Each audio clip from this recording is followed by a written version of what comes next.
Yo, what's cracking, folks? Welcome to episode number 12 of The Painter and the Pixie. Yeah, number 12. How awesome. 3 months. Pretty sweet. So I am your host, Jeremy Vassar, and as always, I'm joined by my lovely wife and your other host, Serina. Hi, everybody.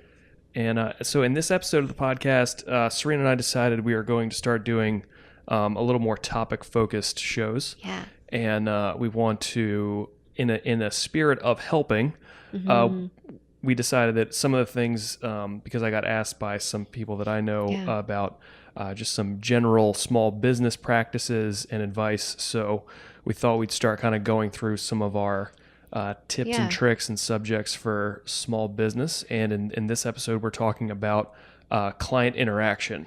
Yes. So yeah, it's kind of a fun topic. I think we're trying to have a little mini series here about small businesses, like you said, and client interactions are really important. So that's why we started with that here today. Yeah, and it should apply to folks even if you're not in contracting or nutritional therapy, which would be a lot of you. Most people, it's just they're general rules for across the board, and a little bit about our experiences along the way too. Yeah, and obviously we're pulling from our own experiences with business, but I really do think it has some application cross-platform, as it were. Yeah, for sure. So, all right, guys, well, enjoy. This is only the beginning. All right, ready? Ready? What you're going to hear about today is nothing short of a miracle. Well, I don't believe it. Let's find out. Ready, set, go.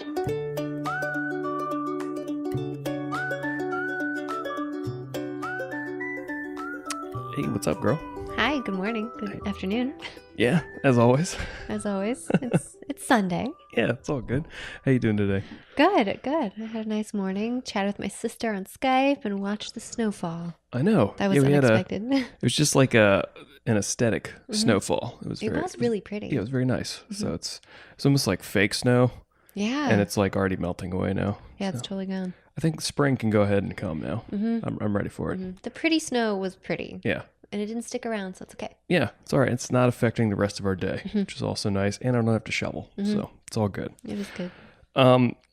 As I'm sure I previously mentioned in the intro, we're going to be talking about, we're kind of embarking on a series of podcasts where we're going to be doing some small business type subjects because you and I both have our own small businesses. our own respective small businesses. And I've been at mine slightly longer than you. Yeah, But you're a lot longer than me. You're still in like the first, in the beginning stages of kind of figuring things out. So I've had a few requests from friends that listen to the show that just said, it might be a good topic for us to go over some like small business type advice and things. Cause I know some people that are trying to start businesses of different types and there's some overlap in each of the things that we do. And for those that don't know, I'm the painter in this duo. And for the last 12 or 13 years, my brother and I have had our own painting contracting business operating in Bucks, Montgomery County. So we are been doing that for a while. We are fairly well established now and have a pretty good formula. We're very consistent and have the opportunity to work in a lot of pretty cool homes in our area and have been very fortunate as far as, being presented with some opportunities and then working super hard to, make the most of them. And so that's kind of the small business angle I'll be coming at this particular subject that we're going to be interacting with today. And then which we're going to be talking about client interactions and kind of client etiquette and just how I thought we'd structure it where we will go from first contact all the way through, for me, a completion of a job, and for you, getting one of your clients onto a maintenance schedule. Yep. And just to go back a little bit, Serina you have your own nutritional therapy practice. Do you want to just describe that briefly, kind of what that means? Sure. So I am a nutritional therapist and I work with clients one-on-one, sometimes in groups, to kind of take them through to achieve their health goals, so that it varies widely based on who comes to see me. So anywhere from I specialize in digestive disorders, digestive problems, and blood sugar regulation or dysregulation. So those are my two primary sources of clients who come with those types of complaints. But I mean, anywhere from I have thyroid problems, my hair is falling out, I want to lose weight, any of these things. I work with a lot of people for a lot of different health goals, or clear their skin if someone's having acne problems. Right, right. Work with a wide variety of individuals, and we kind of develop a specific protocol and plan that's unique to that person. It's called bioindividual protocol. So that's kind of what I do. It's cool. Sounds good. So now, guys, we are going to approach kind of our workflow from our client interactions from first contact all the way to completion, or for Serina, either, I don't know if you call it graduating a client or... Yeah, first contact and graduation into maintenance. And maintenance is like they see you once in a blue moon. So. Maintenance for me, when I see clients, we work with an intensive program and then a little bit more spaced out as far as consultations and contact goes. When you're in maintenance, you just come in if you need to come in. You don't have to, you have to maintain active status, I have to see you once a year. I gotcha. But anywhere in between, it's just contact me if you need me, rather than here's the protocol, we're working to achieve your goals. And once you achieve those goals, you just can graduate or get close enough to your goals where you can handle it on your own. Right, right. Move on into maintenance and Gotcha. do your thing. All right. So we'll approach this as this case study of first contact. So usually when I talk to my clients for the first time, it's usually a phone call. And so I'm in charge of all of our residential clients. My brother handles our commercial accounts. Okay. So that just means that I'm doing more quotes than my brother, but the quotes he's doing are much larger, and a lot of times they're behind contract, like bigger contractors. But I'm dealing with a lot of just one-on-one homeowners that are they're in pretty decent sized homes. Most of the time it's like middle class, upper middle class, somewhere in that range. And then I've been in some ridiculous homes, but so usually they've gotten my name from one of the contractors that we've worked behind. So we work behind the guy that they do a lot of kitchen and bath remodels, and they hand out our cards all the time. Yeah, that's great. So those people always call me, and usually they're like, hey, my name's Bob Smith. I got your name from Dan, and he's said that you guys do a lot of work for him and that you're the painter. So that's kind of their opening gambit of what they say to me. And whenever I answer my phone, I'm always like, hey, this is Jeremy. Just very friendly, because sometimes I don't know if it's a telemarketer or if it's just like, but you don't want to. I've heard some contractors answer their phone very aggressively. Oh my gosh. Or just be like, what? And it's, you want to eliminate some uncertainty, whereas they know that they've called the right number. Yeah. So they always have my first name. I always say like, hey, this is Jeremy. And then I start getting into the nitty gritty of, I'm like, oh yeah. We've been working behind them for 9 years. We always love working behind those guys. And so you kind of smooth things out a little bit. Bit of an introduction of who you are, your relationship to that person who gave them the referral. Yeah. And then, because part of that initial phone call is kind of establishing some of your bona fides. Like, do you actually do the things that we thought you do, and can you help us with our problem? So the problem that I solve is you've got a newly renovated bathroom or kitchen or whatever it is, or maybe just an old room, and you want it painted. I'm the person that does the painting. So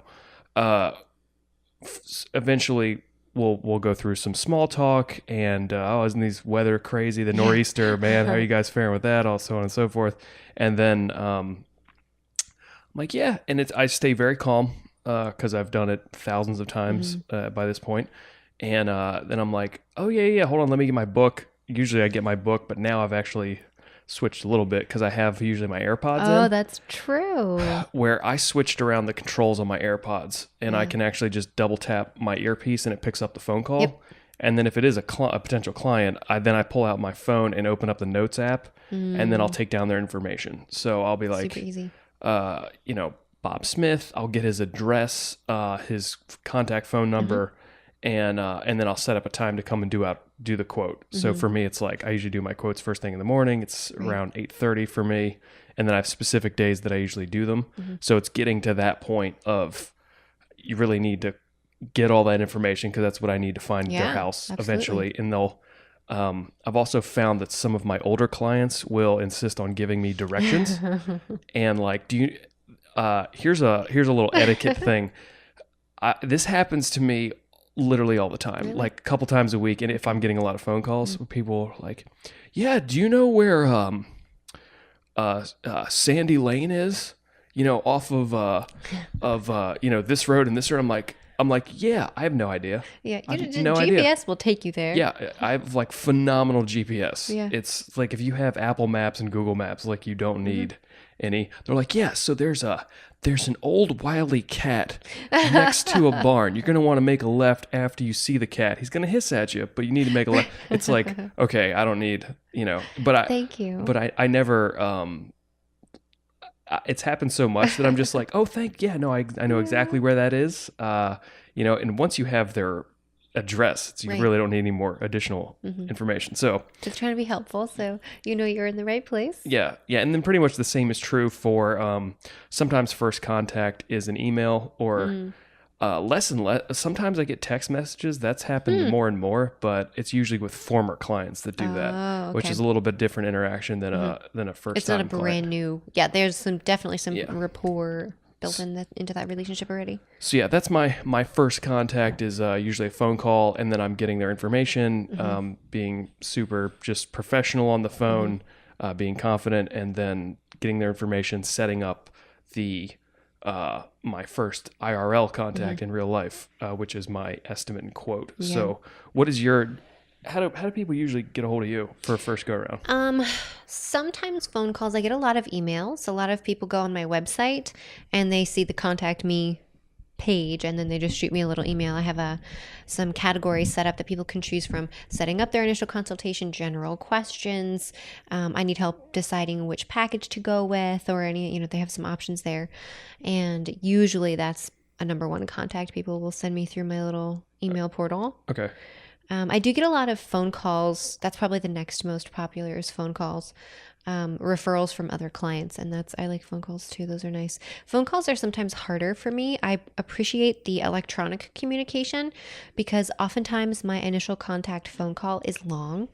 Right. It's usually anywhere from 20 minutes, sometimes less than 20 minutes. 20 minutes is kind of the lowest amount of time, up to about a half an hour or even 45 minutes. I spend a lot of time on the phone with people. I want, to feel comfortable and understand the process, and people have questions and they don't really understand what's nutritional therapy versus an actual nutritionist or a registered dietitian or, weight loss specialist. What are you? How do you fit into this picture of health and wellness? Yeah, it's not quite as clear as I have a room that needs painting, you're a painter, Yes. kind of a thing. Yeah, it's a little bit more complex. So oftentimes, and I always screen my phone calls too.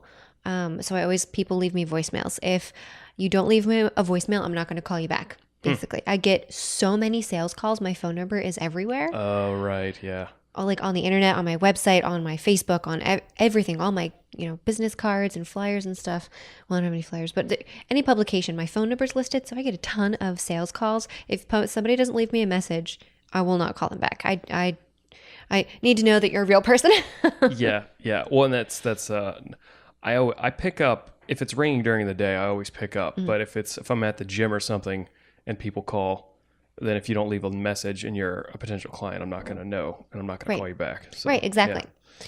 So, and sometimes I get referrals from clients and they say, oh, it's a heads up, this person might be calling you. And I always ask them, my current client, what if they know their phone number, what's the area code? So I will see that and I'll remember that and I'll know, okay, I picked this up. Yeah. So I do take little bits, but most of the time, generally I screen my calls. And like I was saying, I like email contact because then I ask specifically what's a good day and time to call you back. Right. Then I can get in and I can start working with my schedule, or we email back and forth. Email super quick. You can say these 3 days with these 3 time options. Yes, those work. Those don't work. You don't really get into the nitty gritty of actually building rapport and answering questions until you're on the phone. Right. I've had some clients, you can get on my website and go through the whole scheduling process electronically without even talking to me. I've had that happen a couple of times, but I always call. I always want to make an impression of me being proactive and kind and available for them. Yeah. So when my clients are already my clients, they're not the first contact, I always save their name in my phone. And if they call, I know who you are and I'll answer that. You don't have to go straight to voicemail. Yeah. Right. I do the same thing as well. Like it just depends on how long they're going to be a client, because sometimes you have a longer relationship with your clients than I do. Yeah. It just depends if it's a once and done for us. But a lot of times, our stable of clients, they have us back multiple times over to have us back to paint more things. So yeah, it just kind of, it depends that way. Yeah. For us, but because from like the time we do a quote to the time we complete the jobs, it just depends on the size of the job. And if they get an exterior quote and they do it in the wintertime, obviously we're not going to get to that until the weather warms up and thaws out and that kind of stuff. Right. So I think for me, the real big concept of first contact is just to be polite and kind. And I always want to gather a little bit of information. What can I help you with? How did you get my name? Where did, I gather little bits of information, what's their name, what's their contact information, just like you do. Yeah. Kind of get to know. And then I describe whether or not I think I'll be able to help them. Almost always, I think I'm going to be able to help someone. I've only ever had to turn one person away. Yeah. And I will say, as far as gathering information, I do like that as well. I actually don't like going back and forth with clients via email for the first time because it's a really impersonal way to make an impression. And a lot of times I'm working with my hands, so I prefer not to. I don't answer emails during while I'm working. But I prefer to pick up a call on my AirPods, talk for a little bit, and keep painting. That makes sense. But there is an element of, my brother always says this kind of applies more to when we do the actual estimate when I show up to their house, but you want to pretend like you have $20 million in the bank. So it's and that's like kind of true of negotiations and job interviews and all these types of things. Where you want to be confident and not desperate, but not also have a chip on your shoulder. Like you don't want to be snooty about it. It's just more of a relaxed confidence where you don't want to feel desperate. Right. You don't want the client to think something like, oh man, they're just trying to squeeze me for money because they are desperate, Yeah. Nothing like that. Not at all. And you've had experience with this too, where sometimes first contact can also be a way to start setting boundaries with the client. Yes, that's so we can talk about that. That's a great idea. And this is something that took Josh and I several years to kind of develop because work is something where, in our early days of handiworks, we were working like crazy hours and we would accommodate everyone. We said yes to every client, every job. It didn't matter. And we were just hustling like crazy all the time. And I did some terrible jobs for some awful people, and then some terrible jobs for some really nice people.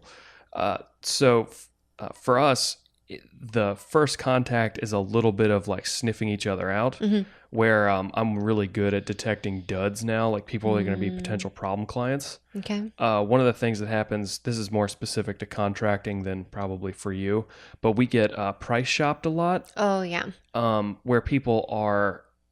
If people aren't in the know about contracting, one of the most common pieces of advice that people give each other is to get at least 3 quotes. Yeah. Some people say to get 5 quotes. Wow. Which I totally understand from a consumer's perspective. I really, really understand that.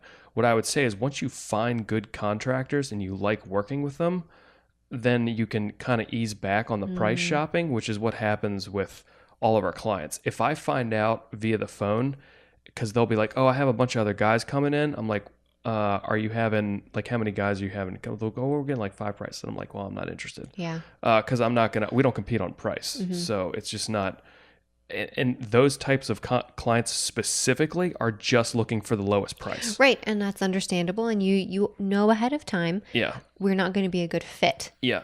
So, and there's also types of jobs that we're just not equipped to do, which that's another thing, like kind of, and I know you've said this too, like there's certain things you're not going to take on, right? They're outside of your purview. Right. And for me, it's been just an exercise in like honesty of like, okay, what do you want us to do? And I'm like, okay, we're just not equipped to do that. I did one last year, and the mistake I made is sometimes I'm like, yeah, I'll just look at it when I get there. Oh. Instead, like when I know that it's not going to be something we're going to work on, I went and did a quote. This was like 3 years ago. It was a whole exterior down in Elkins Park.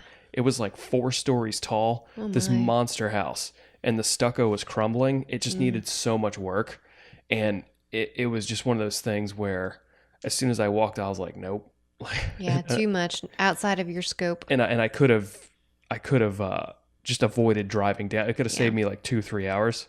So that's kind of what I start looking at, is I try and streamline that process. And, a quote, our estimates are free, so I don't get paid for that stuff. Right. It's just, it's part of the deal. But Yeah. if you can save yourself 3 hours of, with drive time, client interaction, and then doing the paperwork, you start sniffing out what is going to be kind of a waste of your time and the client's time. Because if you're not going to do the work, they don't need to have an estimate for someone they're not going to use.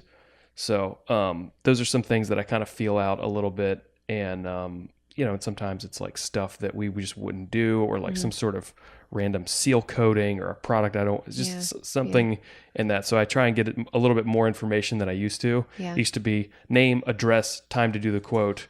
And then the boundaries portion comes into when we do the quotes, and we try and keep them during the week. We don't really do quotes on the weekends anymore, because they're trying to preserve kind of our personal time. Yeah. And that's the same with I your would like to talk about that too. Yeah. yeah, with your client interaction. Because the next thing is the first IRL experience, which is in real life. Let's go back real quick to the first contact. I think another really important factor for tips for people if they're trying to consider, building their business up from nothing, is time frame and to call people back. So if I get contacted by someone who is like, hey, I got your number from whoever, Susie Q, my, other client, and give me a call back. It would be great to hear from you. I usually encourage people to leave dates and times when it would be a good time to call them back, or email them, right? And I respond. I tell everybody there's disclaimers on my website and everything too. Within 48 hours, business day hours, not including the weekend. Yeah. Almost always I'll respond within 12 hours. It's usually really quickly. Yeah. And I try personally to respond within 24 hours of any kind of first contact, or even, beyond first contact, any kind of contact. Yeah. But I do stipulate in my practice 48 business hours. Just in case something comes up, if something happens, if I have a really busy schedule, if I'm away teaching, I want to give myself some wiggle room. But then the client also knows, oh, I haven't heard anything back in a day. Oh no, but they said up to 2 days. It might take 2 days for them to get back to me. Yeah. So they've got an accurate expectation. That's like setting guidelines and boundaries right from the beginning. So I'm going to tie this in with boundaries also. Having a really nicely paced time frame. And actually, you know what? Now that I'm saying this out loud, I am pretty sure I changed it to 72 business hours, because I do travel and teach so much, and I try really hard to get back to people. Right. It took some time to develop these boundaries. Yeah. At the beginning, I kind of was similar to you. If anyone called, any questions, anything, I would be picking up the phone at 11 o'clock at night. I remember a client calling, it was like 2 o'clock in the morning, and I answered the phone and answered their questions and calmed them down. And I was like, okay, that's fine, but was this a life and death situation? Not even close. Was this something that could have been handled in the morning, in regular time, not 2 o'clock in the morning? Yes. Yeah. I remember that I used to spend hours during vacation answering emails and answering phone calls and getting people scheduled and ordering supplements. And I was like, you know what? Let me find some ways to give myself some space where I can be healthy. My whole job is, I'm a nutritional therapist who believes in a holistic, healthful lifestyle with happy sleep patterns and self-care routines. And my background, for those of you who may not know, is in counseling. I have my master's in counseling. And I know how important it is to have healthy boundaries in that scenario. Right. So bring that over into this world too. It makes a huge difference. Actually helps your clients, honestly, value their time with you more. Yeah. Because they know it's not totally free. They have to pay attention and be interacting with you, engaging with you when you have the time to do so. Yeah. Yeah. And that's similar to, I think we have a similar response time window where we try and get back to everybody within 24 hours for any questions, emails, text messages, whatever. But the text message thing has started to become a little more prominent. Yeah. Particularly with existing clients. But as soon as people get my number and then probably establish first contact, like after I talk to them on the phone or whatever, they'll text me. And then those start coming in after hours. So I usually what Josh and I do is we respond during the work day. So I don't, unless I need to communicate quickly with the client, like if they're picking a paint color or whatever and they need quick feedback, I'll do that kind of a case by case basis. But it's setting those boundaries where I don't really want to be available all the time. So it's just that's not reasonable. It's not reasonable. So, and then for us, this is a little bit different for you, but like I got to get the quote out. And so after the initial contact, I show up, say, what's up, do the quote. Actually, we haven't got to that part yet. So Yeah, and I'll come back here to text message as well. Can I talk about that real quick? Yeah. That's another thing that I learned for myself with boundaries in my business. I think your program, your process that you do lends itself to being a little bit more easy to use via text message, because it's like, hey, what paint color, what time are you coming? Yeah. It's just like little nitpicky details. It's Yep. nothing complex. I used to accept text messages from clients way at the beginning. I mean, in June, I'll have Weisbar Functional Nutrition will have its 4-year anniversary and of being an LLC. Yeah. And I used to do text messages. I think it took me about 3 months, not a long time, before I stopped receiving text messages. Yeah. It gets completely overwhelming and totally oversteps boundaries, because people, if they know they can reach you by text message, at least in my field, you end up with some clients who are maybe need a little bit more extra support, right? I don't want to say needy. That's not a nice word, but need a little bit of extra support or guidance. But I'm not going to respond to text messages when I'm home for the day. I've worked from 1 o'clock till 8:30 at night. I've done paperwork till 10. Like, I'm not going to respond to text messages at 11, 12, 1 o'clock in the morning. No, thank you.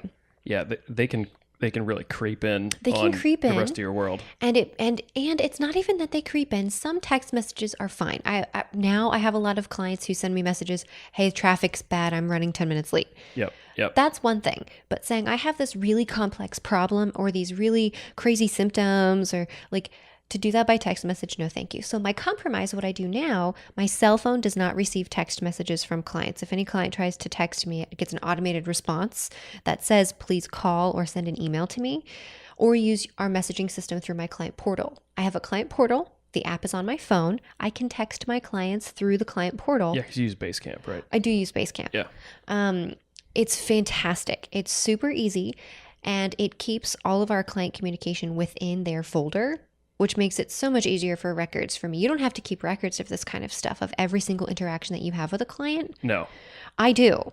So that makes it easier, and I still respond very easily in that environment. So that's what I came up to the conclusion with over time, was it's okay to get messages like that, but they need to be kind of quarantined in a specific location. And that way I can go and look at it during business hours. Gotcha.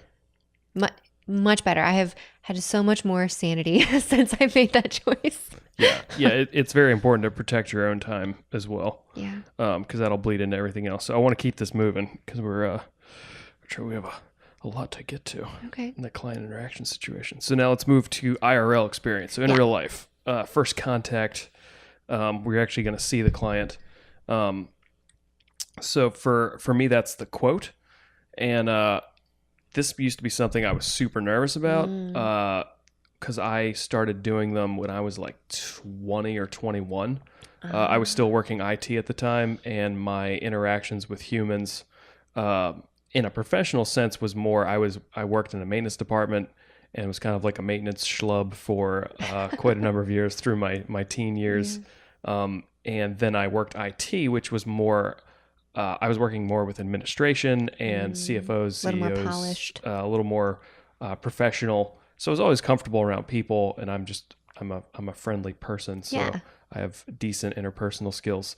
But going into a client's house is different, because when I do a quote, we predominantly do interior work. So when I show up, it's a go up, knock on the door to a stranger's house that I've never seen before, and then they're letting me into their house, and then you're poking around in there, taking measurements, and kind of getting the gist of whatever their scope of the job is. So, but I mean, it's very intimate, because if you think about who you invite into your home, it's personal friends and then contractors. That's like kind of who has access to it. Yeah. And if you have cleaning staff, then those people as well. But like, I'm in there, I've painted people's bathrooms, their closets, their master bedrooms, personal. Like every room in a house I have painted. So it's all of their personal belongings are there, and so it can be intimidating, particularly at first, because you're like, oh geez. Yeah. But over the years, I've developed kind of best practices, at least for me, and how I have like a structured approach to it, that just because I've got so many reps in now, it doesn't even bother me. So You're right, which is nice. And that's just a skill you build over time, learning how to do. It's a little bit uncomfortable at first. Like you said, you're just showing up at someone's house. Hello, is this the right place? Do you want a paint quote? No? Okay, I'll turn around and find the right house. right. So Or yes, thanks. Let me come in. yeah, my usual thing is, I dress professionally. So a lot of times I'm not typically dressed in my paint gear. Right. So it's usually nice jeans, decent like button down shirt, nice shoes, whatever. So I'm not looking sloppy or anything. When I knock on the door, I usually have I have my notebook and then my laser measurer and then my phone. So then so you can take pictures. And I've been doing a lot more video recently. Okay, that's cool. That's very useful. But they open the door. I'm like, hey, I'm Jeremy. Are you Bob? And he'd be like, yeah, I'm Bob. Nice to meet you. Shake hands. Have a good handshake, not one of those limp fish ones. Yeah. And not too Well, that has to do with confidence. Yeah, confidence, but just like it's etiquette too, where you have a strong grip, not too strong. You don't want to like hurt someone. Crush them. Some of them, they're very nice older ladies too. Yeah. But just still firm and nice, up and down. If you're a fella, or don't roll your hand over. That's like a sign of dominance. Super douchey thing to do. But and then you kind of get that rapport going. If a lot of times my clients want me to take my shoes off, so that's fine too. And then interact with their pets and whatever. We won't get into that this time around. But building rapport, I like that. That's exactly what that looks like. And then establish. I'm not a crazy person who's going to stab you while I'm painting. Yeah, my attitude towards them is like, here's what we do. I walk them through. I'm like, all right, well, why don't you show me what we're looking at, and they walk me into like, here's what we want painted, and then it's super easy for me to talk about like, okay, here's the sheen you might want to go with here, and then if they have questions about color, we're actually going to do another episode where I'm just going to go over how to kind of pick paint colors. Cool. But so that's my standard introduction, and I'm always very kind. I'm never critical of the previous paint job. Oh, that's a good point. Or anything in the house. And because a lot of times they're the ones that painted it before. And people are very, also you have to be, indulgence the wrong word, but just being kind. And a lot of people really like showing you what they've done with their house. Yes, they do. And it's very personal. And so a lot of pride goes into it. Yeah, it's like, oh, well, my husband did this. And because we've had things where like, wow, what a horrible paint job. And it's like my husband who recently passed away painted it. You're just like, oh, I'm not going to recover from that one. Like, that's going to be rough. Oh my gosh. But yeah, that's a very kind. You just want to be kind. Sounds like you're saying. So, and that's just, again, I might have to get their email or clarifying some details, scope of the job, when they want it done. Things like that are things I'll hammer out during that time window. And then I'll skedaddle out of there, make sure. It's also good from, I don't know if this applies to you, but having, if you can reaffirm a handshake at the end, it's really nice to start with a handshake and then end with a handshake. And I just say, it was very nice meeting you. Yeah. Have a great day. And then I will be in contact with you soon. And I usually try and give them a time frame as when I'm going to get them the quote. Right. I'll give you the quote by Friday. By Friday or by the weekend or whatever it may be, depending on when at what point in my week I've done it. So, and that's making that a frictionless interaction, like kind of communicating with them about when I'm going to contact them next. Because a lot of it, being a good person in like a good contractor, anybody in the service industry, is eliminating uncertainty. Oh yeah, that's a good point. And if they know when they're going to be contacted next, it's just very like, okay, very cool. Helpful. Yeah, it's very helpful. They know what to expect, and it's not gonna, and then also keeping your own rules. Like if you say follow through. If you say you're going to, get their, and I've been guilty of this before too, if things pile up and you don't get to them. And then that's when we're going to talk about in a little bit, like when things don't go quite as smoothly as you would hope, how you what do you do that. So do you have an equivalent of the showing up to do the quote? I guess your first thing would actually be your initial consultation. Yes. Yep. My initial consultation, I have changed over the years, but that's similar to you going to do your quote. I used to, so part of the process of working with me from a functional nutrition perspective, nutritional therapy perspective, is that I utilize a whole bunch of non-invasive tests to determine certain nutrient deficiencies or sufficiencies. It's called a functional evaluation. So a bunch of tests people are familiar with, like blood pressure and pulse and pupillary reflex, but a whole bunch of other tests that people are really unfamiliar with. And it's a hands-on process. So that's a very intimate experience, right? Just like you said, going into someone's home is very intimate. But you said this earlier, and I thought it was great. People are inviting me into their diet. Ooh, it's personal. Which is very personal. Ooh, it's real. Very, very personal. And then with the type of testing that I do, it's a hands-on physical assessment of people.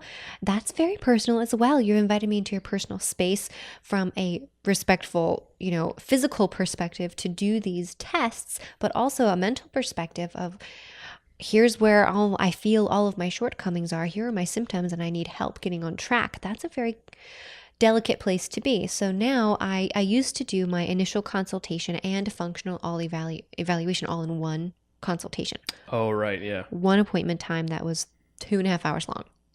That's a lot of time. It's a marathon appointment. It's a marathon. Yes. And that was, I've changed and adjusted over the years. So now I have a separate initial consultation, which is 45 minutes to an hour.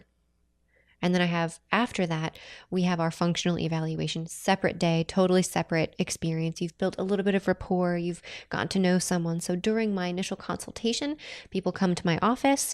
I greet them outside and come in. Sometimes it's hard to find where my space is. It's a little bit confusing back there. So I sometimes have to go out and find them in the parking lot. As far as your clients finding where you are. I got you. Yeah. Because you're inside of another office. I'm inside of another office, but there's a lot of complexes and the buildings are not well marked. They're not. Yeah. They should have the number on the front of the building in the same spot on all the buildings. It would be helpful. They don't. So people drive around sometimes. Anyway, I meet them, greet them outside, welcome to the office, show them here's water, here's where the bathrooms are. Sometimes clients, I have some people who drive 2.5 hours one way to come see me. Yeah. They need to know where the bathroom is and to be comfortable when they arrive. Dude, that's a super nice little detail, by the way, because that's something that we always ask when we show up to a job site after if they've accepted the quote. Yeah. When we go back to work, like, what bathroom would you prefer us to use? Those little details are really nice. And the clients that are more experienced with contractors always point out like certain things about the house, like this is an indoor cat, shouldn't be let outside, things like that. Yeah. And like use this bathroom. So but those are really nice details to have because it just eliminates that uncertainty. Yeah, So. I think it's really useful. So kind, welcoming, like you said, eliminating uncertainty. The whole point of my initial consultation is I have 2 major points of education that I like to offer people. I try my hardest not to offer more than 2 points of education per consultation because it can get overwhelming. Infobesity.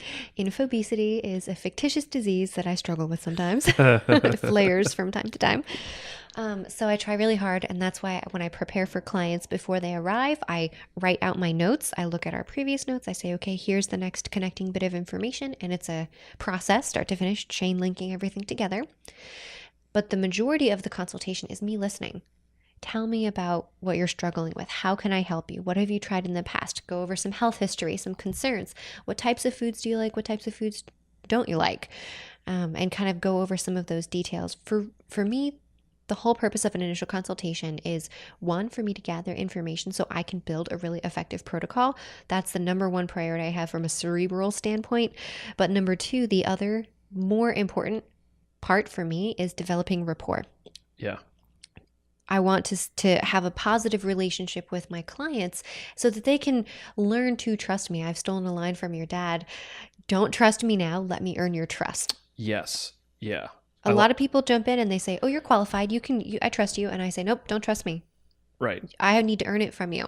And that's different on a client by client basis because we've had it too, where I know you've had this experience, but unfortunately there are a lot of bad contractors out there and people have had some horrific experience with contractors.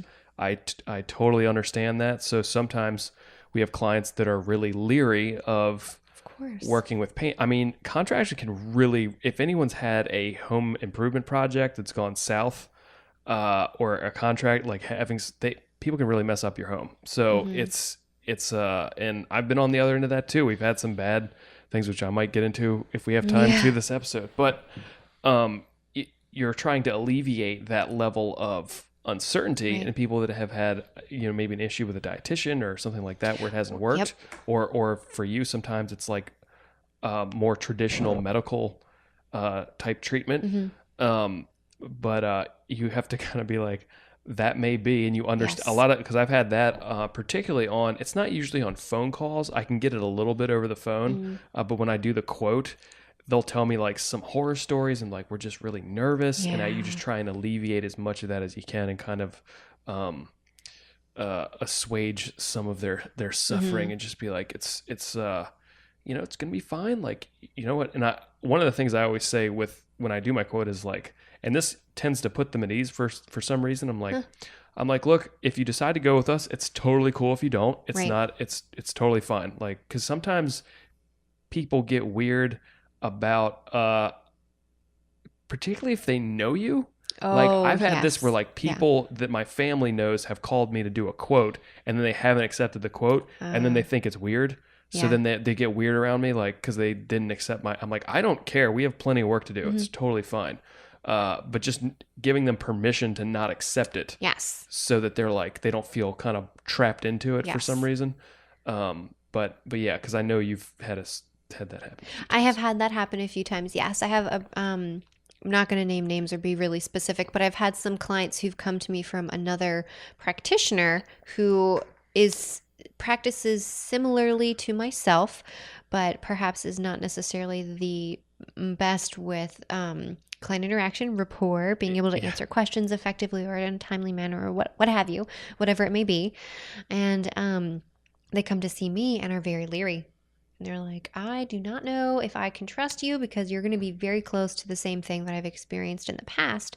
And I also am kind of generous in the way of saying, if this works, that's why we're doing our initial consultation. If this feels like a good fit, awesome. I'm super happy to work with you. If it doesn't feel like a good fit, that's okay too. Yeah. Because as I say to all of my clients, and you've heard me say, there is no one diet fits all. Yeah. One ring to rule them all. There is no one practitioner for every person. I talk about bioindividuality all the time. And if you don't have a good vibe with the person that you're working with from a nutritional perspective, I mean, it's such a personal process to be interacting with and kind of getting down to the nitty-gritty with. You need to be able to trust this person. And I've had several clients where we've worked together maybe once or twice and said, I just don't think this is a good fit. Totally okay. Yeah. It's totally okay. That's where I say, here's some other recommendations of people if you would like to check them out. Yep. And that's all right. And then it's nice because everybody leaves and they're still happy. It's not like forced or awkward or like, man, my friend really recommended me to see you and now I can't hang out with that friend anymore because I'm afraid to tell her I'm not coming to see you. Right. Not like that at all. Yeah. Yeah. That's, we've had a few of those. And then I think you just touched on it where you decided kind of both mutually that you weren't a good fit for each other.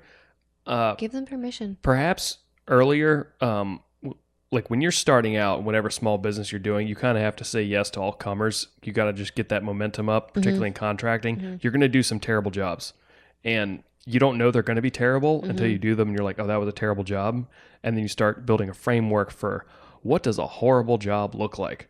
What does a terrible client look like? Well, when you say terrible job, you mean, just so I'm understanding, I'm tracking with you don't mean like your work that you completed was poor quality work. You mean the job was really difficult? The experience of the job, now they can be, in contracting, the job can be horrible for a wide variety of reasons. Okay. You can have the actual work be terrible, like particularly like what you quoted and then the reality of the work scope is not at all what you be expected. Completely different. Like things are falling apart. There's way more prep work. It's dingy. It's gross. Maybe it's cold out and you have to do there can be a wide variety of ways where things go wrong and not smoothly. And there are things you did not anticipate. And then you start making $2 an hour versus whatever your quoted price per hour would have been. And where you're just, eating a big plate of crap. So it's just like, and then you can also have clients that are somewhat unreasonable. They can be we've had like aggressive clients, mean clients, annoying clients, like people that don't leave you alone, weird clients, like, there's lots of different people. Yeah. So eventually you can say, and with experience, you get a little more seasoned at seeing like, oh, you're going to be a potential problem. Like I had this one dude where I went and did the quote, and then the next day he called me, and I had told him that I was going to get it to him by the weekend. And then when he showed up, or no, he called me and he's like, hey, what were we doing last night? I was like, what? What do you mean? He's like, yeah, because you weren't doing my quote. I was like, oh my gosh. And like I was established and stuff, and he said stuff to me like, oh, that's so rude. It was very rude. It was stuff that where if a dude had said that to my face, it'd be really hard for me not to get physical. Like, it was that's just really super inconsiderate. aggro. I was like, excuse me? Like, so Yeah. that's where I was just like, oh, okay. Yeah, that's really aggressive. That's a good way to say that. Yeah. It's like, why didn't you give this to me yesterday? So if you got some red flags like that, he's going to be a terrible client. So Yeah. I backed off that and said, you know what? I think we're probably not going to be a good fit. And, yeah. because you want to, you were saying like establish rapport. You're trying to build your reputation as well. Absolutely. And each Yeah, client that's a really good interaction point. is going to give you a plus or minus in your reputation. And it's a lot of what we have hit on already is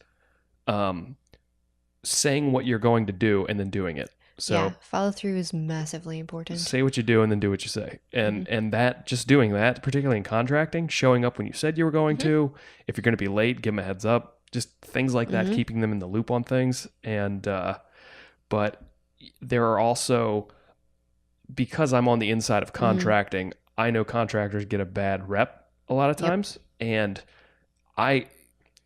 we might get into the situation later, but people can leave negative reviews and things and really trash a contractor's reputation, where I think contractors almost need and I have had this informally, almost a back channel of like what clients we're willing to work for. Oh. Like almost like a client review site, because it's like, it goes both ways, man. Yeah. So you mean people can say nasty stuff about contractors, but contractors don't have a way to say, not nasty stuff, but like review the clients themselves. Right. Because sometimes clients, like that guy you described, that it sounds to me like he would not be a pleasant person to work with on any sort of collaborative project. Right. Well, and there are ways to be a good client. Yeah. There are ways to interact well with, and it's usually, I mean, the negative experiences stand out, but I will say 98% of the time, everything is smooth. People are wonderfully kind, and it's all good, and that's fine. So, but once in a while, you get a good one. Yeah. And it also, I think, helps you to grow as a person, learning how to interact with those stressful situations or like less than smooth situations. Yeah. Yeah. And then those are another where the boundaries come into play, because usually the clients that are going to be a problem are going to really get really close to breaching almost all of your boundaries. So, and then that can manifest itself in a wide manner of ways in contracting particularly, and I'm sure in yours as well. But you know what a good client is, like in your head, I do, and I always love it when I have my ideal clients. They just make me so happy. I have several right now, and it's just like everything clicks. They see massive progress really quickly, mostly quickly, and it's like it's so fun. It's great. So but it is very nice working with good clients, and and the thing too is contractors talk to each other, and business professionals talk to each other. So we know some people out there that like there is a back channel. So you want to be kind, and it's and reasonable and all of that. So now we kind of already broached this, where now we're kind of for me, I've gotten first contact, I've done the quote, and now I'm in the process of working with the client. Like we're actually like starting the job and all of that stuff. And that's another piece where this would, I guess for you, it would be after the initial consultation, when you're actually getting into the nitty gritty of their diet and all of that stuff. Yep. So for us, we have some etiquette on the job site when we're inside their home. Some simple things for contractors Such as? music choice. So Oh, that's a really good one. Wow. if you're going to play music on a radio, there are, I don't want to besmirch anyone's preferences as far as music goes. If you're going to listen to some crazy stuff, particularly if it has swear words and stuff in Or it, like heavy metal. I have a good story about that. Okay. But like play it on your headphones. Yeah, that's just courteous. And then if you're going to have a radio, which is super common in the contracting realm of things, just either play the radio or I walked in one of my clients and I went down to the basement and there was a very nice lady, and then the two contractors that were there, these are carpenters, they were playing like death metal. Oh my like gosh. raging, like really aggressive. It's like, first off, how can you work to this? Yeah. And then like second off, like guaranteed this woman does not like this music blaring in her house. Yeah, and there's one thing to like getting in the groove and listening to your jams, but I think what you said also is fair to put it in headphones just to be aware that you're in somebody else's space. It's not like you're in a commercial environment where it's empty and you're the only people around. Play whatever you want. That's fine. But in a very personal setting, that makes a lot of sense. Yeah. So we have like I play off my iPod and I've done like custom lists that are work lists where it's like, the Beatles and Led Zeppelin and a lot of like current music, but there's no swear words in it. It's not aggressive. Keep it clean. It's not, like a lot of hip hop and stuff can be pretty aggressive. Yeah. And it's also being respectful. This is completely unique to contractors, but if you're working with other guys on the job site, you kind of want to pick something that most of the people would be okay with. When you get ultra General specific, consensus. people don't enjoy it. The other thing too, I've noticed a lot of young guys are playing music from their phone in their pocket and not listening to headphones. On speaker from their phone. On speakerphone, walking around the job site. Huh. And it's just, and the music comes in and comes out because they're walking around. Yeah. I've never wanted to punch someone more than when they do. It's so annoying. Like, because usually there's another work radio already going and guys are walking around with their music. Yeah, it's very distracting. It's It's like, almost put like on noise pollution. Headphones. Yeah. Put on your headphones. I feel like, Jeremy, that's like, you're very much aware about these things because you're super into media. You understand that. Yeah. And you're also pretty self-aware. How am I impacting the people around me? Yeah. A lot of people don't even realize it, I don't think. Well, you're a guest in their home. Yeah. For me, when we do, a job, Mm-hmm. we are guests in their home, and we're always extremely respectful. We're very clean. Mm-hmm. We clean up after ourselves. You're very mindful that you're in someone else's home, and we're not also the volume of the music. Right. We don't that's blare a it. good point, too. I will say too that for contractors, having a radio set up in the room that you're going to be working in is a really nice way to claim your space, and kind of sending a signal subconsciously to the client that, hey, this is my area for now. Right. Because when I take on, if you said, Jeremy, I want you to paint my master bedroom, I'm like, okay, well, during the hours of 8:30 to 4:30, this room is mine. Right. Please don't come in and out. I need this space to be effective in accomplishing my task. We're very reasonable in like if they need something or whatever, but it's also, you don't want them coming in and hanging around like, because you're going to make a mess. Oh, that's true. If you have baseline music, then they're not going to be there. People are going to be less likely to come and just stand in the doorway and chat. It creates an actual boundary, like a sound barrier. Yeah. Makes sense. Of just being like, hey, this is my area for now, and we always click it off when we're cleaning up, so they kind of know that. But again, most people, but it is a subconscious thing where they know like, oh, those guys are working. So because that's just another way you want to have healthy boundaries on the job site as well, which is again a little bit different than what you experience. Yeah. So those were my. The other thing is talking and then using language. We've had, particularly when we had guys work for us. When you're in someone's home, a lot of times you can like sound carries. So guys will have conversations that are a little aggressive, or I've worked with some salty fellas from North Philly and stuff that have some pretty aggressive language, and they're particularly when we're working with other like carpenters and stuff.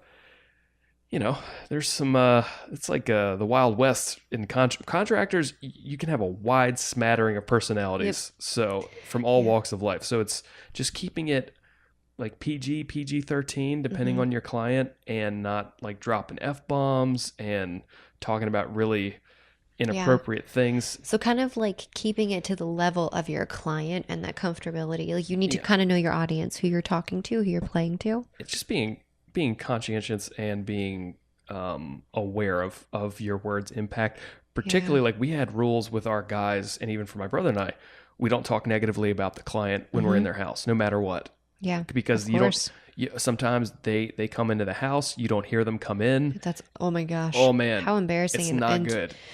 Definitely not building up your reputation. Yeah, so that is just, you want to be really mindful, and it's particularly now.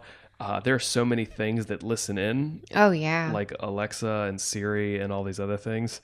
So just you kind of want to pretend you're being listened to at all times. Yeah. So that's one of the things, and then using language like swearing and cursing and just being crass and that kind of thing is not generally a smooth move with the clients. And Josh and I have a word for when we're like free and clear. We call it Irene. Yeah. So Irene is the code word for Black Hawk Down. It's in the movie, and I think in the book as well, where their go word was Irene. Okay. They were like, "Get an Irene," and then they all took off and went and did their mission. So we kind of switched it around, and like I'll come in a room like, "Yo, are we Irene?" And Josh's like, "Yeah, we're Irene. We're cool." So then we can like talk about whatever we want because no one's home. Yeah. So that's just kind of a thing to check on so you don't get yourself in trouble. Oh, and yeah. I've had good and bad experiences with that. Yeah, so I like that, and I use similar concepts in my practice. I don't speak ill of my clients.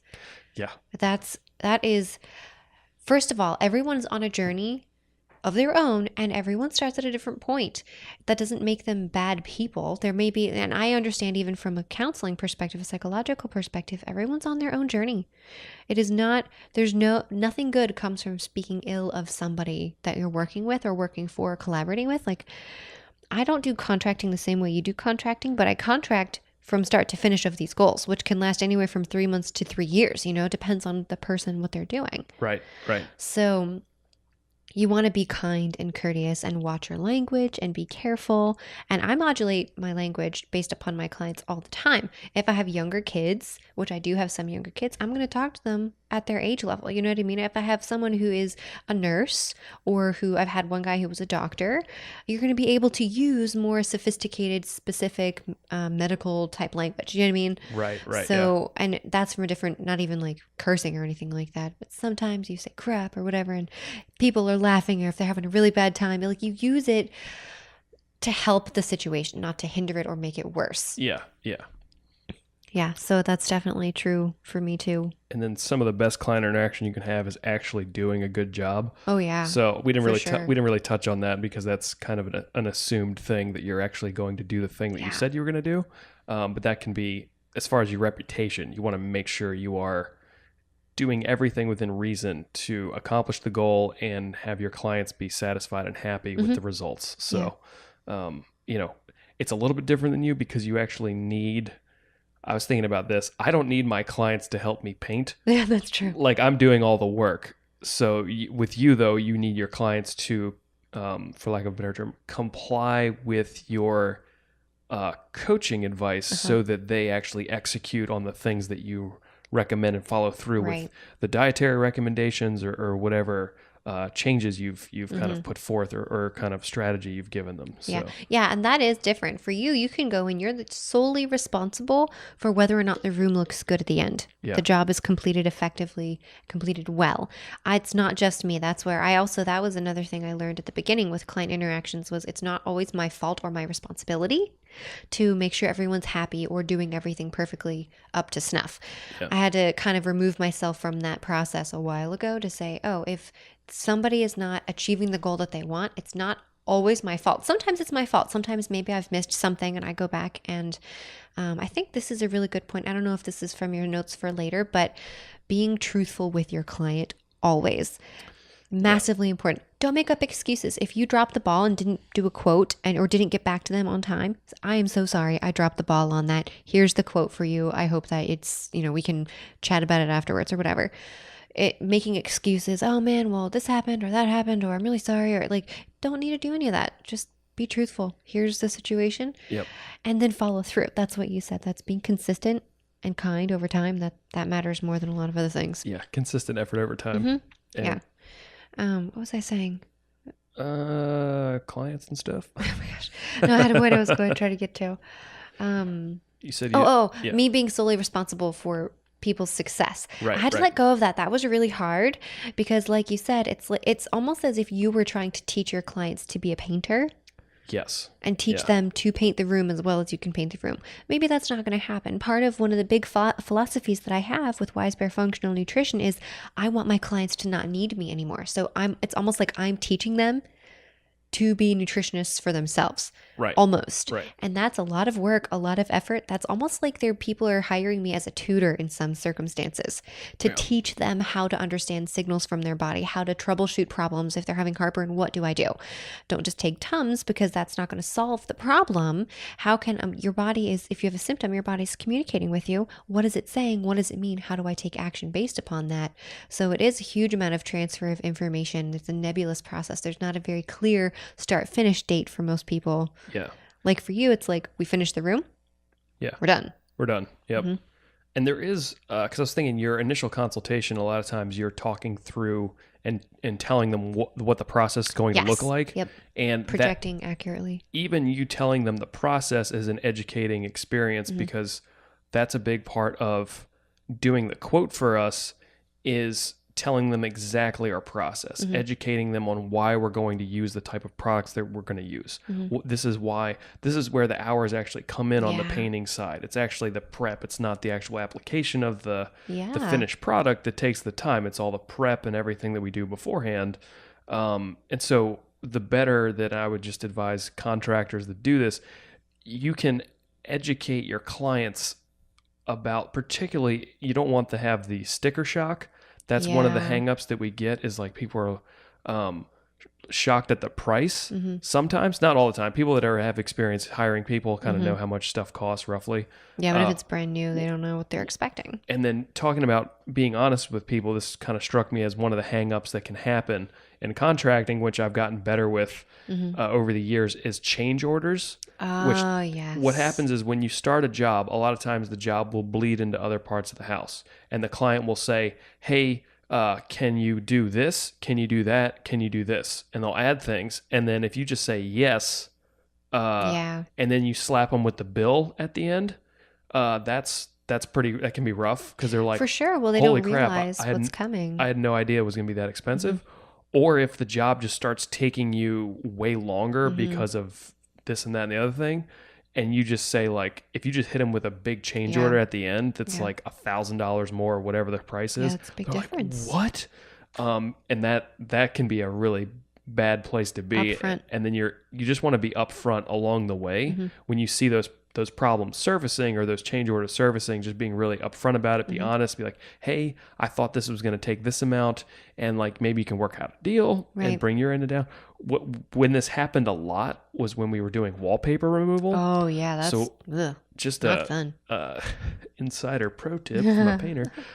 Wallpaper is like doing a puzzle in reverse. But you just don't know how long it's going to take until you start getting into it. And wallpaper can be super easy to pull off, or it can be the devil. So when I used to do quotes, I would say I'd actually like price it out, and then we would not do well, and I'd have to hit him with a change order because it took so much longer.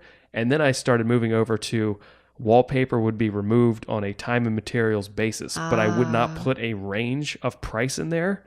So then say the paint job was $2,000, removing the wallpaper could have been like $3,000. Wow. And the removal and the wall prep is more than the paint job. People are like, whoa. Right. They don't realize how much work actually goes into that. So now how difficult it is. I do a very comprehensive job of telling them how much it is likely to be with a wallpaper. And then what I've done now in the quote is I say like, wallpaper removal and wall prep will be done on time materials basis. It is likely to fall within this range, $600 to $2,500, whatever. But at least I've given them some range. They understand. It's kind of like we'll get back to you within 24 hours. They know that here's a process. Here's what it's going to look like.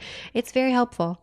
That's why I tell all of my clients when I'm doing my quotes, doing my initial consultations, kind of like a pitch for them, is I don't work with people for less than 3 months.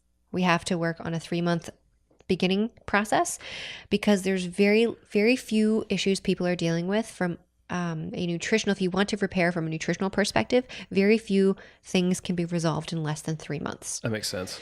So I want them to be aware up front. Here's what the monthly membership fee looks like. You're looking at a 3-month period of time. You can pay up front, you can pay monthly, whatever works for you, because you don't want them to have sticker shock. You want to be very detail oriented in your presentation of the potential costs that could be incurred during the process. I say, here's a general amount of money people will spend on supplements per month, but it's by individual. So it could be anywhere from $40 to $140. I don't know yet for you. Yeah. Because you want your clients to be successful. Yes. And that's part of your job, is being like, hey, this is actually what it takes to be successful. And here's what I'm offering. So if you would like to be successful in this, here's what you have to do. And here's what the price is. And that's kind of the deal. Right. So. And honestly, some people could probably move faster, but to be totally truthful, it's just really hard to absorb that much new information and adjust things in a shorter period of time than 3 months. Yeah. Because I do a lot of education, and it's very difficult to, like I said, absorb, utilize, implement, develop new habits that you can stick with in a shorter amount of time. Yeah. Yeah. All right. So we've been kind of circling around, we were just talking about this, dealing with upset clients. So I thought this is just kind of a case study that it happened to me personally. And it's probably not the story you're thinking, but it's one, I think you've heard this story. Okay. So Josh and I went through a period where I was managing the corporate accounts, and then he was doing the residential side. And then we switched. And when we switched over, and he took over our one big commercial account, and he handed off all the residential clients to me, we had a little bit of a shakeout period where we had so much going on. Some people they kind of just fell by the wayside, and we didn't get back to them. And it wasn't this one particular client. It was my brother's fault, basically. So I had nothing to do with this client.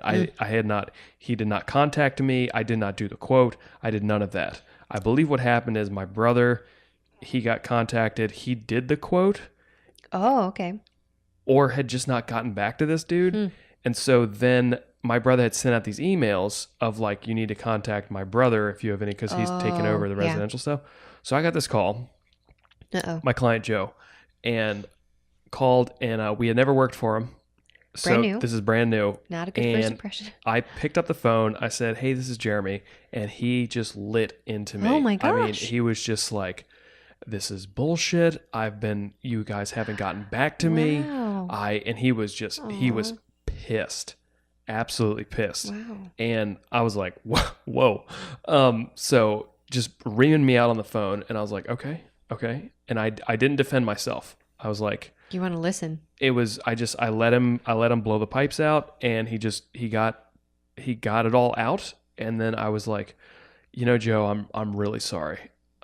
It is completely our fault. It's my fault, and I apologize for any of the turmoil you've been through, and like kind of this process, and how it hasn't been smooth, and that was not our intent. And then I did explain. You don't want to say like, I understand, but, because then that discounts when you say I understand. So what I said was like, Josh and I went through a transitionary period where he took over the corporate side, and I took over the residential side. And unfortunately, you were one of the clients that got lost and kind of through the cracks in the melee. And I apologize. It is 100% my fault, and I'm sorry.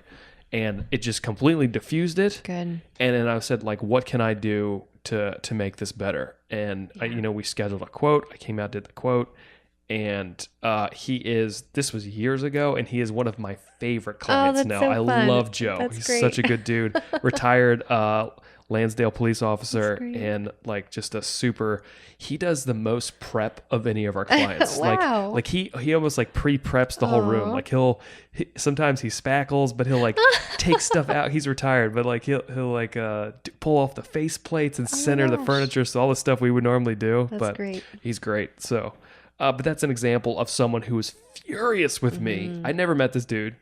And then, it's really about not getting defensive and being like, look, this is their experience. Yep. And that's that you do what you can to rectify it. I was honest. Yep. I wasn't defensive, and I didn't get like, well, this is my fault, blah, blah, blah, because that would have just escalated him. Oh, for sure. And because he's feeling hurt and neglected, and like, this is not there was no follow through. This is not the picture that was painted for me. WTF, like, what is going on? So those are kind of some hangups where I'd say the most things that I have that happen consistently are my fault are lack of communication and not getting back to people quickly enough. Those are probably my and maybe like not getting the quote out as fast as I should. Sometimes they stack up and I'm doing 4 a week, and it takes some time. It does. And that's not to make excuses or anything, but it's just, that's something I continually try and be more intentional about, and making sure I'm kind of minding my P's and Q's for all of those things, and just being honest. And then if it's going to take you longer, just tell them it's going to take you longer. Yeah. I've done that a lot too. I've sent emails being like, hey, I didn't get to my paperwork this weekend. I was out of town, so on and so forth. I'll have it out to you by X, and then have it out to them by then. Yep. So do you have any like typical kind of things that go squirrely on you? I do. I think, thankfully, most of my clients and I have had really good rapport, and I've only had a handful maybe of interactions over my 4 years that were really intensely negative, or where people were really upset. Most of the time, I think the big issue that I have is someone is either having some symptom that they thought should have been resolved by now, or this is also really common, they haven't lost weight and they get really upset with me. Yeah. Sometimes it really comes down to the level of commitment that the client has. Are they doing the things I'm asking them to do? Are they completing the goals that we have assigned for their, weekly progress, for them to kind of be able to not have the symptom anymore, or to continue with the weight loss journey that they're on? And you kind of have to smooth it out. And for me, a lot of it is listening. If I am at fault for something, exactly what you said, totally. This is where honesty comes back in. Be honest, be upfront. I am sorry. That was my bad. I let the ball drop there. I am so sorry. Yeah. Like, so much better than making excuses or trying to push blame or say, well, and I never tell my clients, well, you're not doing your part of the bargain ever, because I know if they're not completing something and they're upset, there's a disconnect somewhere, and my job is to find the disconnect and help to reconnect things. Right. Yeah. It's not to be judgmental. It's not for me to say, well, you would have lost 20 pounds by now if you had stopped eating those donuts on Sunday morning. Yeah. When I know for them, okay, well, that's when they get to see their grandkids and they go and they eat these donuts, and it's a really special, wonderful occasion for them. And like, okay, my goal then is to say, how do we stop the sugar binge for 3 days after you eat the donuts, and you still get to enjoy a wonderful time with your grandkids? I want donuts. Yeah, or whatever, and or help them to say, okay, well, why don't maybe you grandkids, you can do the donuts from here or whatever, or like make your own, or have not make your own's really excessive, but find options that can be a little bit just moving the needle in the right direction. My whole goal with people, and this is part of the diffusion process, is steady progress over time. Most of my clients come to me with long problems. They've been in the hole for a long time. If you have been having a particular symptom, I don't know. What's a symptom? Diarrhea. Okay. Well, yeah, we can use that. If you've had diarrhea, chronic diarrhea for years, it's going to take more than 2 weeks to fix the problem. You know what I mean? Yeah. I actually have a client who had some significant bowel issues for a very long time. We're not going to get into a ton of details, but it's taken almost a year. We've gotten to the point almost a year where she's a new person. Yeah. But it took a long time. It did not happen overnight. It does not if you've had a symptom, if you've had an issue for a long time, it just takes time to reverse that. That's one of the downfalls. Now, don't get me wrong. I love our medical community. There's some really, really positive things about our modern medical society. There's also some negative things. So, for example, someone who's had diarrhea or heartburn or something like that. Heartburn's a really typical problem. Yeah. You take a pill that takes away the symptom. The big issue with that for me is you've removed the symptom, but the problem still exists. You no longer feel it. You feel better, but why were you having that symptom in the first place? Let's go back to the heartburn analogy. Everyone says, okay, we'll just take Tums or take, an antacid or whatever, and you'll feel better. Well, that's true, but why are you having that heartburn in the first place? Do you have poorly digested protein sitting around in your stomach? Do you have not enough stomach acid, which is causing an overflow of acid into the esophagus? Because we won't get too into detail of this right now, but if you don't have enough acid in your stomach, you won't trigger proper motility of the stomach to move food along. So food sits at the bottom and acid will float up to the top and irritate your esophagus and you have heartburn. So most people actually who have heartburn on a regular basis don't have too much acid in the stomach. They have too little. Yeah. Yeah. So things like that takes time to reverse. You've got to go and figure out, my job, dig out what's the problem. How do we resolve this problem from a nutritional, functional, lifestyle perspective? And that just takes time. Well, because kind of what you're selling is consistent effort over time versus instant gratification. Yes. Which is what a lot of the modalities that treat symptoms, where it's like, I'm going to give you this magic pill and you're going to be in a better spot immediately. Yes. But it's not going to solve the issue, and it may even give you a more chronic issue over down time, the line if you don't actually address the underlying problem. Yep. So we can definitely go into that on another. Yeah, we won't do that show. right now. But so let me go back to answering your question about problem, or I don't want to say problem clients, but problems that you are dealing with clients, or more difficult, sticky situations. Friction points. Yeah, I can think of one incident in particular that was not a shining moment for me, because I'm not perfect and I do my very best to help resolve situations, but I also am human.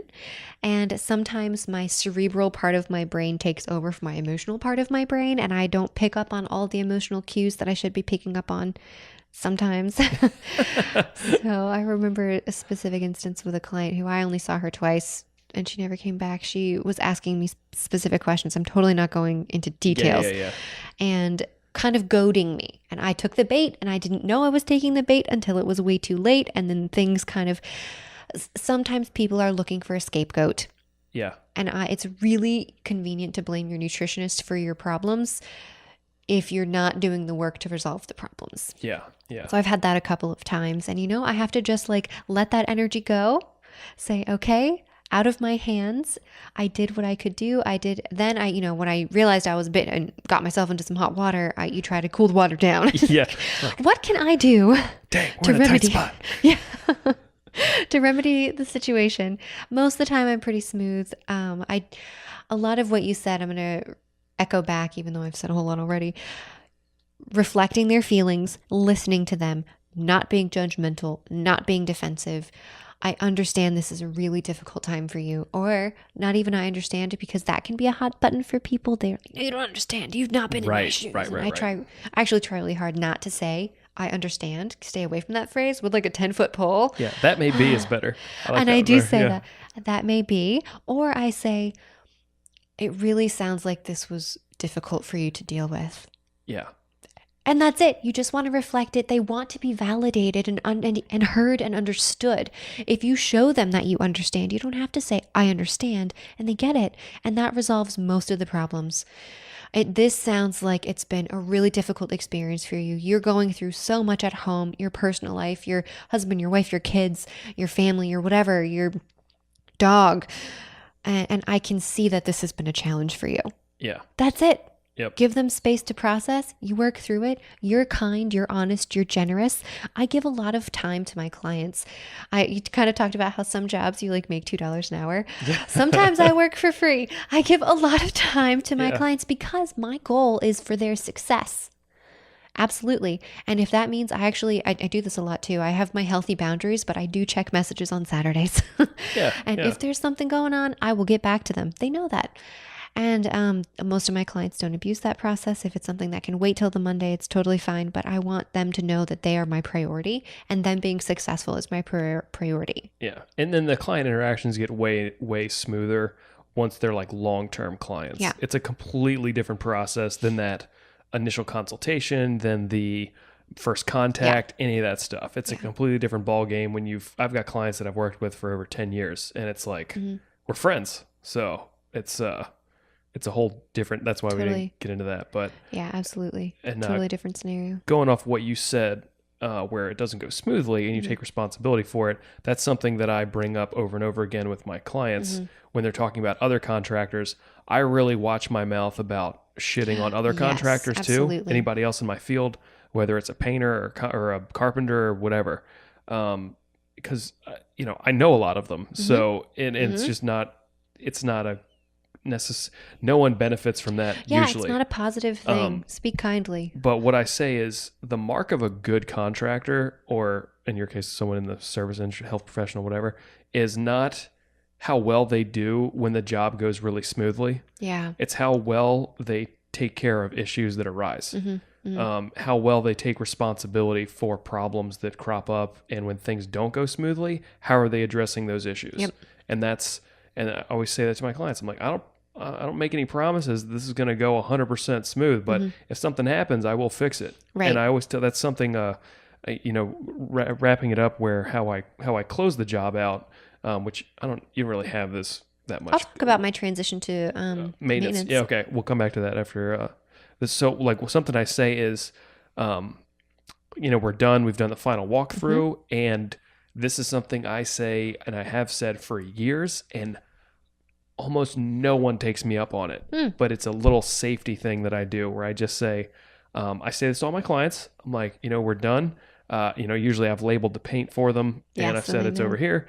And then I say, I'm like, listen, if you guys see anything, if anything looks weird, if you have any problems, if it just, once you're living in the space for a little bit and you see something we missed or whatever, I'm like, give me a call. Any questions, comments, concerns, let me know. Yep. We're around. We're in the neighborhood. We'll come back and make it right. And that is just something where people have that assurance of like, okay, the job's done. I've spent all this money, but I've got this guy's guarantee that if something goes bad, that I can call him and I know he's going to come back and actually follow through because he's followed through on everything else that he said. And it is a genuine offer. We've had a few things where something did look weird or something happened or whatever, and we've come back and fixed it.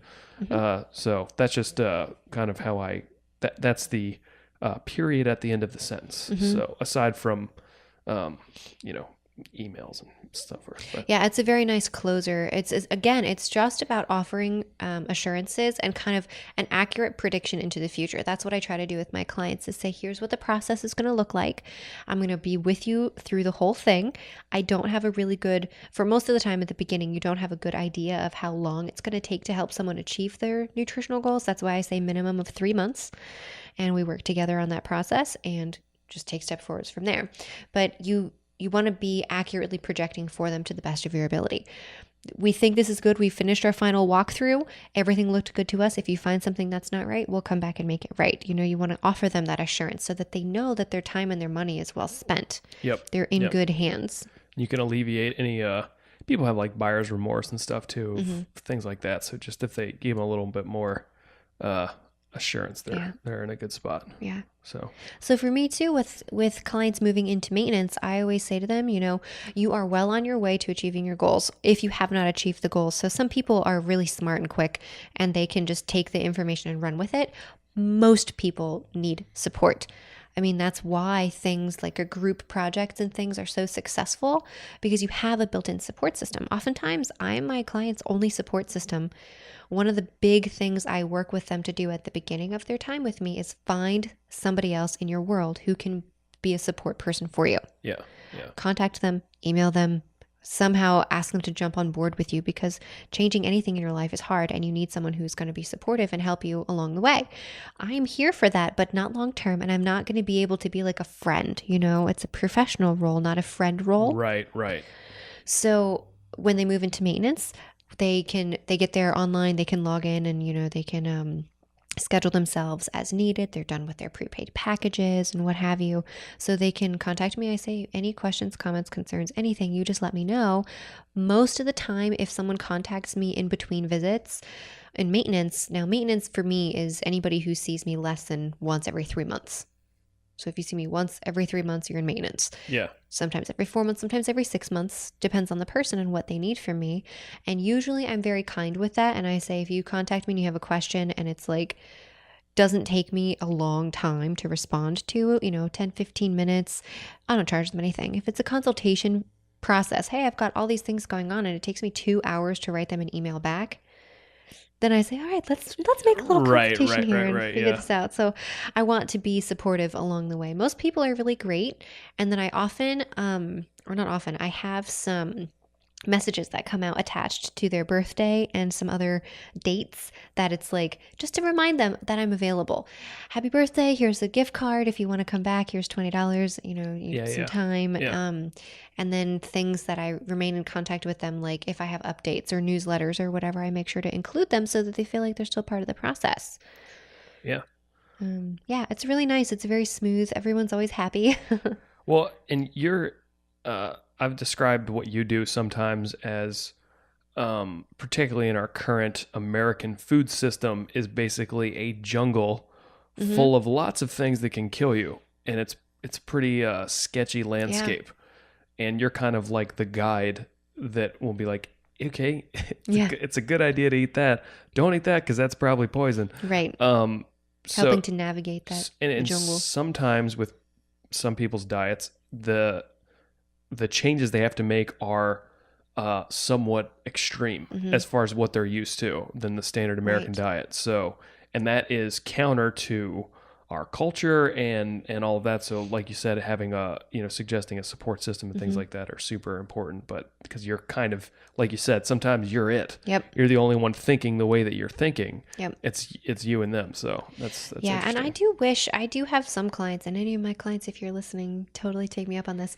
Sometimes I wish my clients believed me more when I said that I'm here for them. Oh, yeah. Like I wish that if I am their only support person, that they would reach out to me. I sincerely mean that. My clients who have done the best, the fastest, maintained goals the longest, use that support system of their friends, but also me. I've had people who, but when I was, I say text message, but I really mean messages through my client portal. Right. People will send me pictures. What is this? Is this okay? What is this food? Is this like someone who's like, well, I don't know what this is in my salad, and it was a fig. It's like, yeah, it's okay. You can eat that. That's not harmful. That's a real food. It's not like a fake thing. Yeah. Awesome. But like that stuff is super important. People need to know that they've got support long term. Even I just heard from somebody who, we're not going to say names, who I haven't heard from in almost a year, and I was so happy to hear from her. Yeah. She's moved away and like asked me some questions, got some supplements and stuff. I was like, yeah, this is awesome. Little tiny mini consultation. But I love that. I want to facilitate community among my clients and myself, but like in the greater community as well.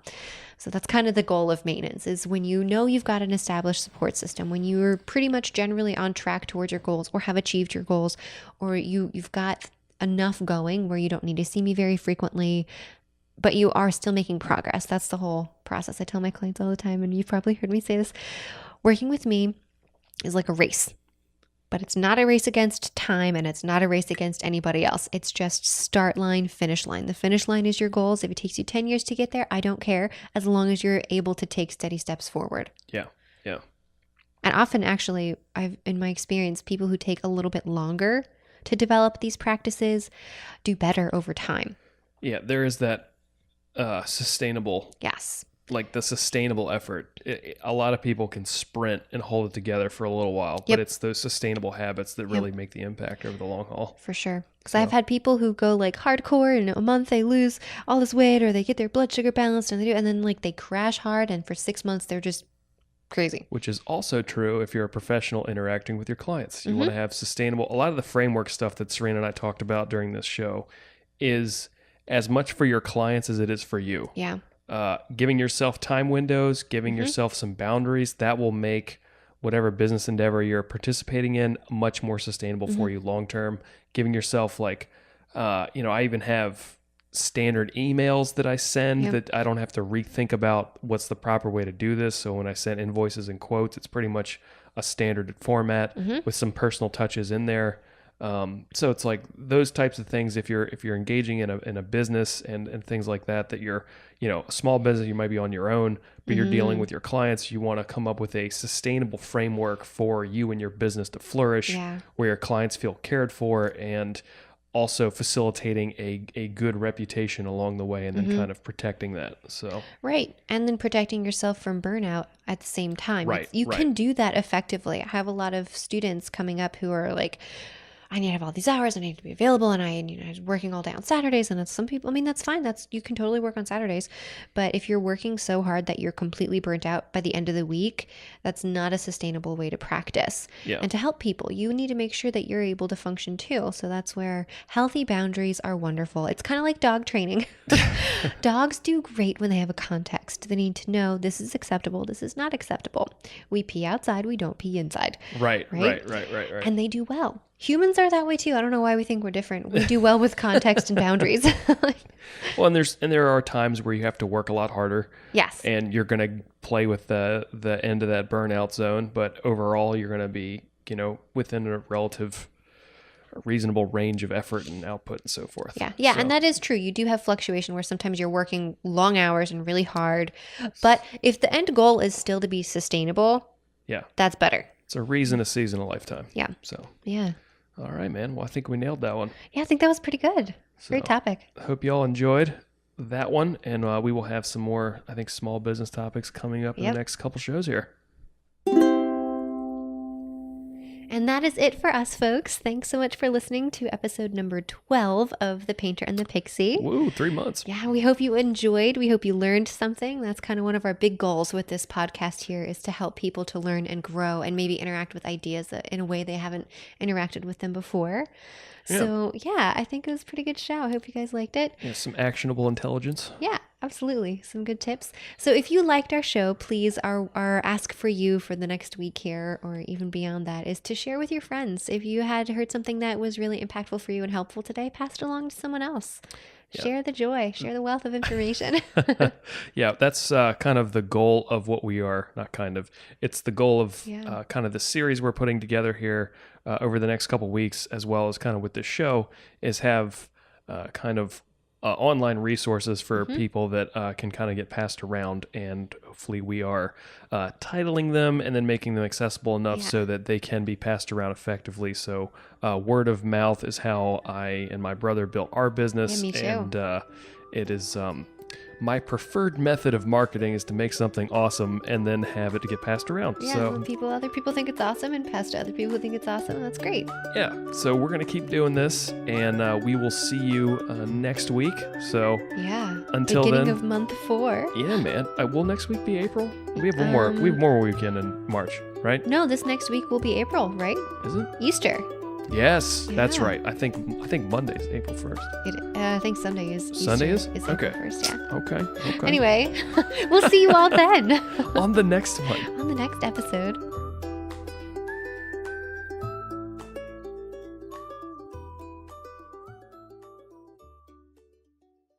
Amazing.